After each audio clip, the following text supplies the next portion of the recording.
So you get out of jail. How are you doing financially when you get out? Are you at zero at this point? I guess I'm just curious as to like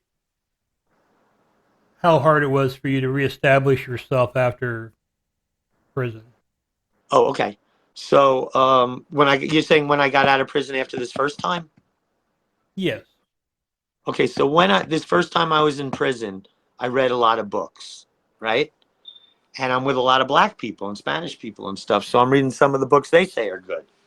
So I get my hands on Pimp by Iceberg Slim when I'm in there, right?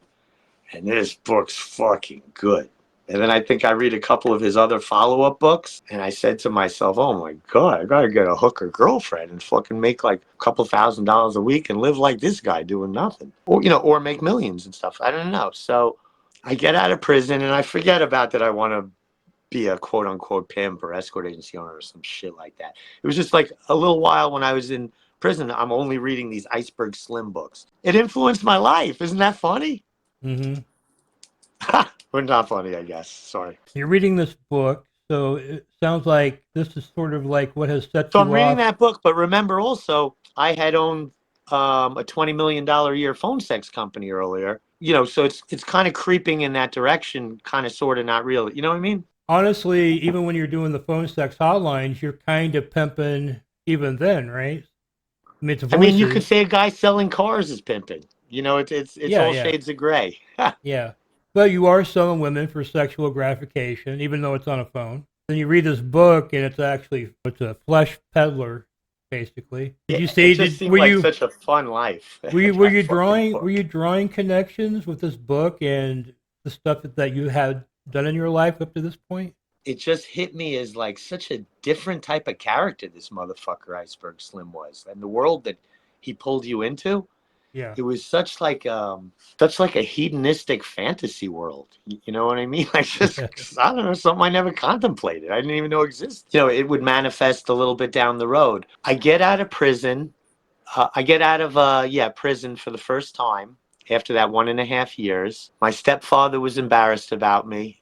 He didn't even want to look at me. Gave me the keys to his house, and he took a vacation. Left me like a couple $100 in an envelope. Wasn't nice. Wasn't too nice. My dad said to me, "Get a job."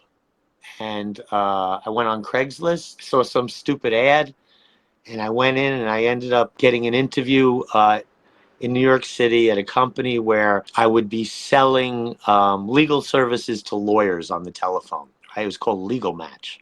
They had this training program.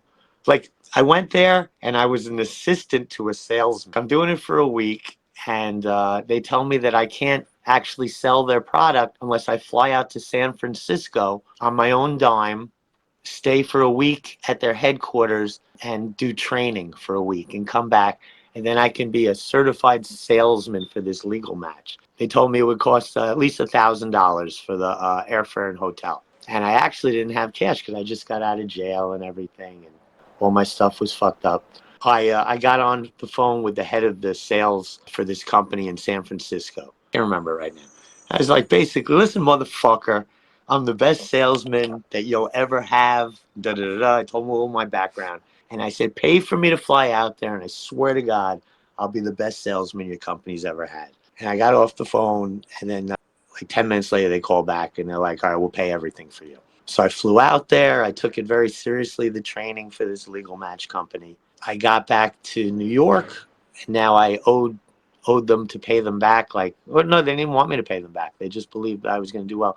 But I kind of had to prove something. So within a month, there were 90 people at this company that were salesmen in like 6 offices, different cities throughout America. By the end of the month, I was outselling every other salesman in the company. I was grossing $1 million a month myself, and all the other people were grossing $1 million a month. I was making like 10,000 a week in commission, and things were going fantastic. So you said to me, "What did I do about money when I first got out of jail?" I guess for that chapter of my life, I got a job. I talked them into flying me to their training center, and then I just kicked ass because I put a lot of pressure on myself. Oh, and they moved it to there's this mall in the meatpacking center, like a huge food court and building. It's called, Chelsea. the Chelsea something, 23rd Street or so. So it's like one of the coolest buildings in New York, and Legal Match was making a fortune.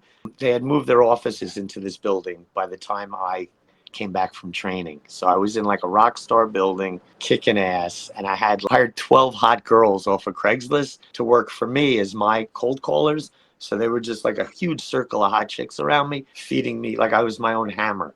Like they would get someone on the phone, they'd say, I have an attorney that needs to talk to you because I was an attorney. I get on the phone and I'd close them for Legal Match, and I would take down a couple people a day for like an average sale of $28,000 to $32,000 off of lawyers. Lawyers have a lot of money. Mm. Personal injury lawyers. I went after personal injury lawyers. I was ripping these lawyers off. What I was selling them wasn't worth dog shit. But I thought if you're going to rip someone off, and almost all sales is ripping someone off, rip off lawyers because I am a lawyer. I know what pieces of shit they are, most of them. I'm not. I don't practice.